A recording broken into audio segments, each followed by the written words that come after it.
मित्रांनो, आता लाडकी बहीण योजनेचा 6वा हप्ता महिलांच्या बँक खात्यात टाकण्यासाठी अधिकाऱ्यांचा शासनाकडून निर्देश देण्यात आलेला आहे. आता लवकर महिलांच्या बँक खात्यावरील लाडकी बहीण योजनेचा 6वा हप्ता जमा होणार आहे. महाराष्ट्र राज्यातील महिलांसाठी असणारी ठरलेली मुख्यमंत्री माझी लाडकी बहीण योजना आता नव्या वळणावर येऊन पोहोचली आहे. विधानसभा निवडणुकीनंतर स्थापन झालेल्या नव्या सरकारने या योजनेतील काही महत्त्वपूर्ण बदल करण्याचा निर्णय घेतलेला आहे. हे बदल करण्यामागचा मुख्य उद्देश म्हणजे योजनेमध्ये आर्थिक पारदर्शकता आणण्याचा असला तरी या बदलामुळे अनेक महिला या योजनेच्या बाहेर होणार आहेत. तसेच अनेक लाभार्थ्यांच्या नव्या आव्हानाला समोर जावे लागणार आहे. यामध्ये पात्र महिला देखील असणार आहे. पात्र महिलांना देखील या बदलामुळे या आव्हानाला समोर जावे लागणार आहे. नव्या धोरण अंतर्गत सरकारने 3 महत्त्वपूर्ण बदलांची घोषणा केली आहे. पहिला आणि सर्वात महत्त्वाचा बदल म्हणजे आर्थिक स्थिती कठोर तपासणा. यामध्ये प्रत्येक अर्जदाराने अगोदर सादर केलेल्या कागदपत्रांची छाननी केली जाणार आहे. उत्पन्नाचा मर्यादा, कुटुंबाची आर्थिक स्थिती आणि इतर महत्त्वाच्या निकषांची तपासणी केली जाणार आहे. या तपासणीमध्ये कोणतीही तफावत आढळल्यास संबंधित अर्जदारांचा अर्ज रद्द करण्यात येईल. त्यांना पुढे राह मिळणार नाही. नव्या धोरण अंतर्गत सरकारने महत्त्वपूर्ण बदलांची घोषणा केली आहे. त्याच्यानंतर मित्रांनो, दुसरा महत्त्वाचा बदल म्हणजे फील्ड तपासणी प्रक्रिया. यामध्ये सरकारी अधिकारी हे थेट लाभार्थ्यांच्या घरी भेट देऊन त्यांच्या राहणीमानाची आणि सामाजिक आर्थिक स्थितीची पाहणी करतील. ही प्रक्रिया योजनेच्या पारदर्शकतेसाठी महत्त्वाची मानली जाणार आहे. त्यामुळे खऱ्या गरजू महिलांना या योजनेचा लाभ मिळेल याची खात्री केली जाणार आहे. म्हणजेच मित्रांनो,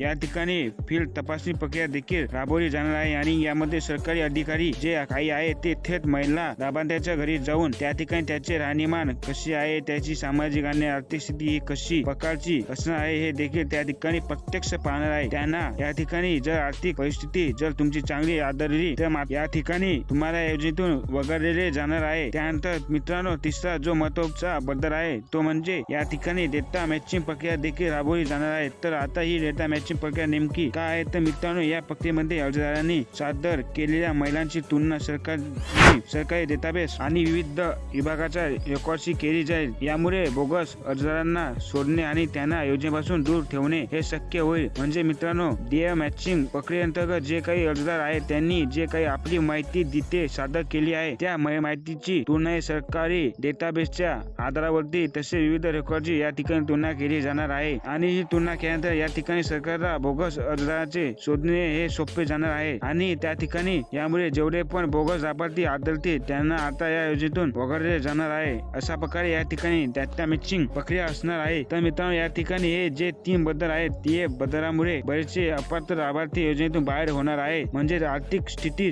कठोर तपासणी केली जाणार आहे. यामध्ये तुमचा इन्कम किती आहे हे तपासले जाणार आहे. त्याच्यानंतर फील्ड तपासणी प्रक्रिया या ठिकाणी स्वतः सरकारी अधिकारी लाभार्थ्यांच्या घरी येऊन भेट देणार आहे आणि त्या ठिकाणी त्याची सामाजिक आणि आर्थिक स्थिती हे पाहणार आहे. त्याच्यानंतर तिसरी प्रक्रिया म्हणजे डेटा मॅचिंग प्रक्रिया. या प्रक्रियेअंतर्गत देखील तुमचे सदर माहिती या ठिकाणी सरकारी डेटाबेस आणि विविध विभागाच्या रेकॉर्डची तुलना केली जाईल. यामुळे देखील या ठिकाणी बोगस लाभार्थी हे शोधणे हे शक्य होणार आहे. त्याच प्रकारे मित्रांनो, नव्या धोरणातील सर्वात महत्त्वाचा भाग म्हणजे पात्र लाभार्थ्यांना दरमहा मिळणाऱ्या अनुदानात वाढ केली जाणार आहे. आतापर्यंत महिलांना 1500 रुपये मिळत होते, परंतु नवीन धोरणानुसार ही रक्कम वाढवून 2100 रुपये करण्यात येणार आहे. ही वाढ निश्चित महिलांसाठी खूपच फायद्याची आहे. मात्र हा वाढीव हप्ता घेण्यासाठी महिला लाभार्थ्यांना आर्थिक कठोर निकषाची पूर्तता करावी लागणार आहे. तर त्यांना हा 2100 रुपयाचा निर्णय आहे. म्हणजे या ठिकाणी लाडकी बहीण योजनेचा लाभ घेण्यासाठी नवीन सरकार स्थापन झाल्यापासून जे काही नवीन विविध प्रकारचे निकष हे लावण्यात आलेले आहेत त्या निकषाची पूर्तता या ठिकाणी महिलांना करावी लागणार आहे. या निकषाची पूर्तता केलेल्या महिलांना या ठिकाणी 2100 रुपये हे मिळणार आहे. तसेच आता नवीन सरकारने केलेल्या बदलानुसार आणि या योजनेच्या नवीन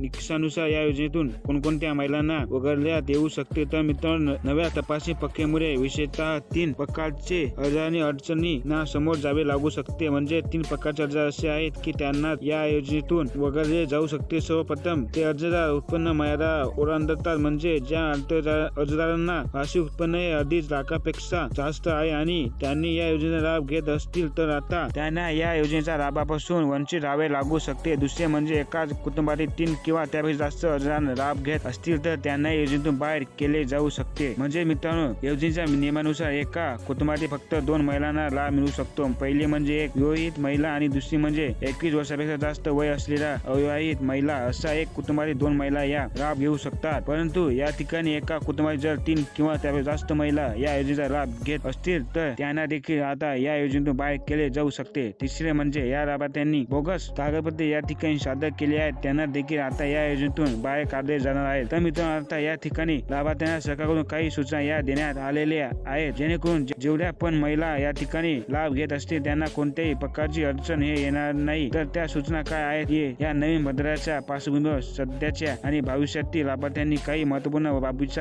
काळजी घेणे आवश्यक आहे. तरच पुढे तुम्हाला लाडकी बहीण योजनेचा लाभ घेता येणार आहे. तर त्या महत्त्वाच्या बाबी कोणत्या आहेत? तर सर्वप्रथम त्यांनी आपली सर्व कागदपत्रे वैध आणि अद्ययावत असल्याची खात्री करावी. अद्ययावत म्हणजे या ठिकाणी अपडेट केले आहे का याची खात्री करून घ्यावी. त्यानंतर उत्पन्न प्रमाणपत्र, तुमचे उत्पन्न हे 2.5 लाखापेक्षा कमी याबाबतचे प्रमाणपत्र देखील तुम्हाला या ठिकाणी अपडेट करून ठेवणे आवश्यक आहे. त्यांच्या नंतर रहिवासी दाखला आणि इतर आवश्यक कागदपत्रे योग्य असणे महत्त्वाचे आहे. त्याचबरोबर त्यांचे बँक खाते आधार कार्ड सोबत लिंक असणे अनिवार्य आहे. अशा प्रकारच्या सूचना या ठिकाणी महिलांना सरकारकडून देण्यात आलेल्या आहेत. मित्रांनो, मुख्यमंत्री माझी लाडकी बहीण योजनेत होत असलेल्या हे बदल निश्चित महत्त्वपूर्ण आहेत. एका बाजूला ते योजनेतील गैरप्रकार रोखण्यासाठी मदत करतील तर दुसऱ्या बाजूला खऱ्या व गरजू महिलांना वाढीव आर्थिक मदत मिळेल. तसेच या प्रक्रियेत काही पात्र लाभार्थी वंचित राहणार नाहीत याची देखील काळजी घेणार आहे. हे देखील महत्त्वाचे असणार आहे. समाज कल्याण विभाग आणि स्थानिक प्रशासन यांच्या सहकार्याने ही तपासणी प्रक्रिया राबवली जाणार आहे. त्यामुळे प्रक्रिया सुरक्षित होईल अशी अपेक्षा आहे. तरी या प्रक्रियेत पारदर्शकता राखली जाणे आणि पात्र लाभार्थ्यांना आवश्यक त्रास होणार नाही याची काळजी घेणे महत्त्वाचे आहे. मित्रांनो, अशा नवीन माहितीसाठी आपल्या व्हिडिओला लाईक आणि चॅनल सबस्क्राईब नक्की करा.